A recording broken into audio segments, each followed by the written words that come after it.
I think that obviously I'm not a guy with coach speak when everybody always asks me about rivalry games and that it's just another conference game. It's not. I mean, obviously this game has a great meaning in our state, and rivalry games are even more fun when both teams are playing well, which is the case. And so it's a big game early on in the SEC, and I know we're going to play a really, really talented, experienced Mississippi State team that's nationally ranked, and so it should be a great atmosphere in Humphrey Coliseum tomorrow.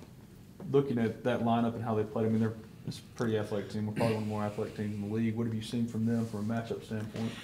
Obviously the experience at the guard spot, and even Carter coming off the bench. I mean, guys that's all been through a ton of games and how athletic they are.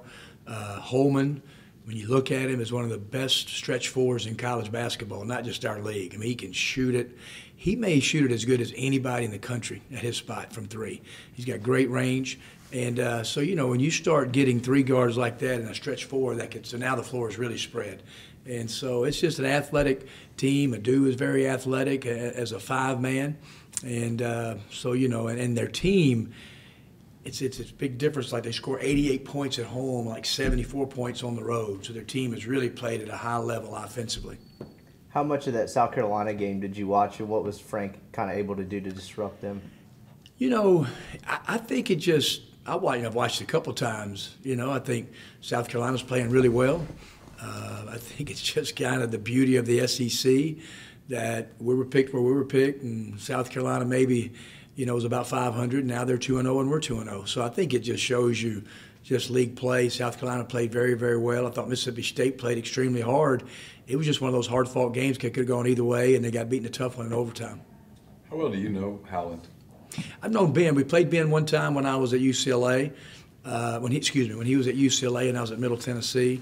Probably about 2012, I think, that we played him.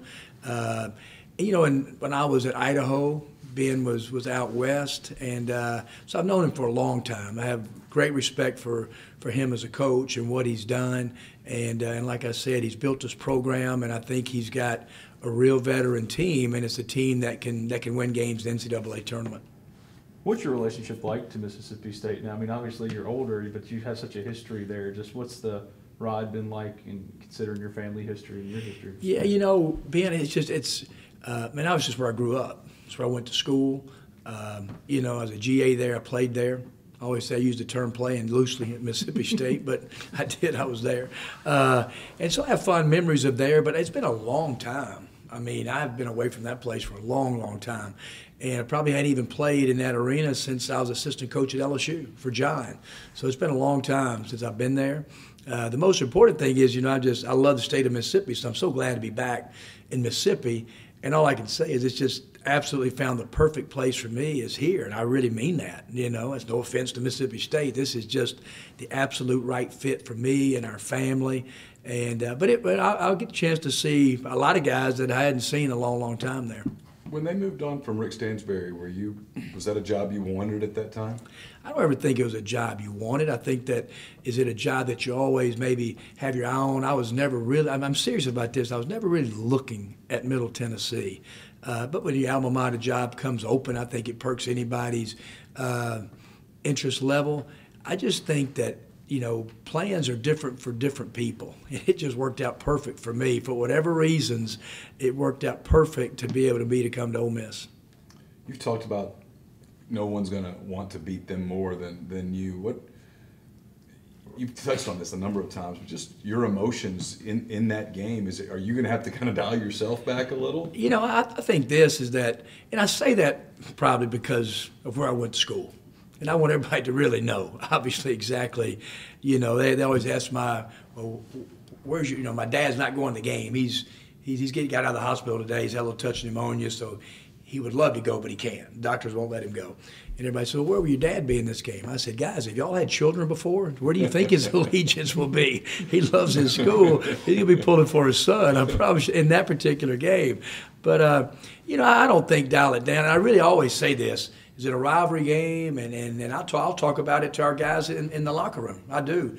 The 5 guys who played in it, they understand it. They've been in these arenas. Those other guys, KJ and Blake, those guys have not been in it. So I'm gonna talk to them about a little bit about the history of the rivalry. But I'm really dead serious about this. When it starts, it really is the same. It is the same, and it's going to be a heck of an SEC game. It's not like the Egg Bowl where there's just one big build up to one game. I mean, y'all are going to see these guys one more time, and maybe even again in the SEC tournament if stuff falls in a certain way. I mean, is it different in basketball the way you approach rivalry games and stuff like that, just in general? Yeah, I don't know if it's.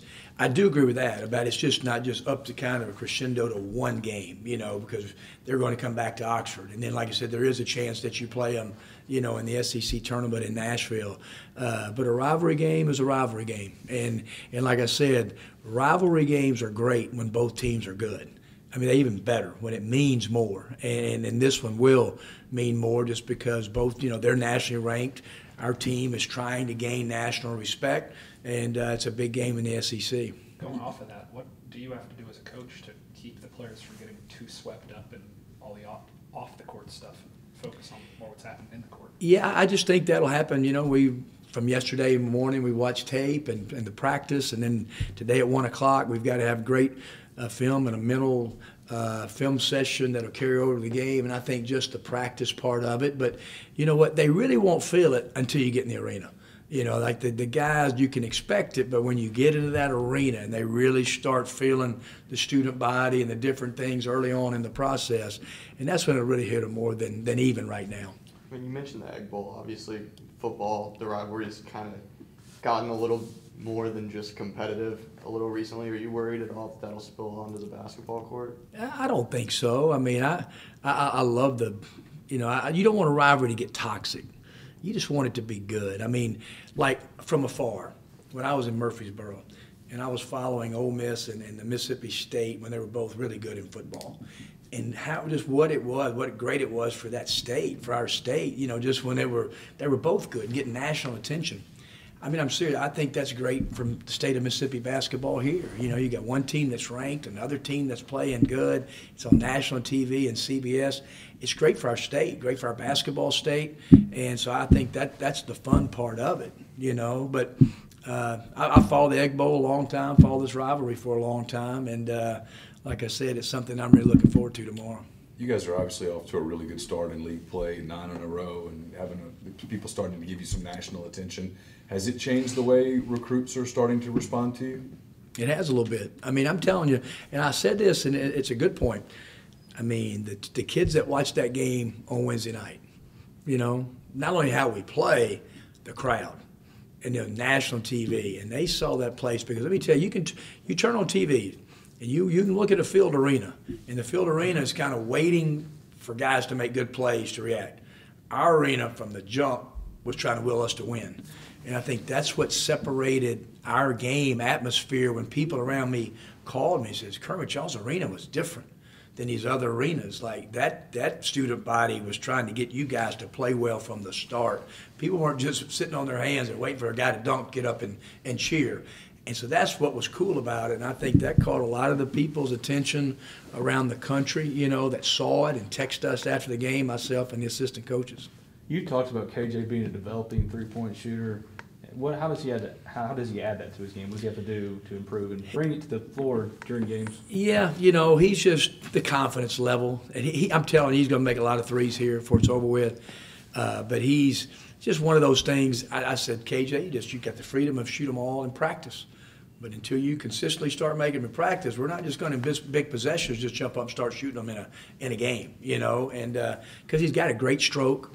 But what he is, you can see, boy, he can really drive it. He can drive the ball, and now he's starting to, knock on wood, make his free throws. And I'm really proud of his toughness, but that's going to evolve. That really is. He's going to be a great stretch 3-4 that can make threes. I'm obviously not around him very much. I mean, you are. He seems a very even-keeled dude, though, to where when he misses a gimme bunny shot early in the game against Auburn, still comes back and has one of his most productive games. Is that kind of who he is? I think that's who he is. He's a real confident kid.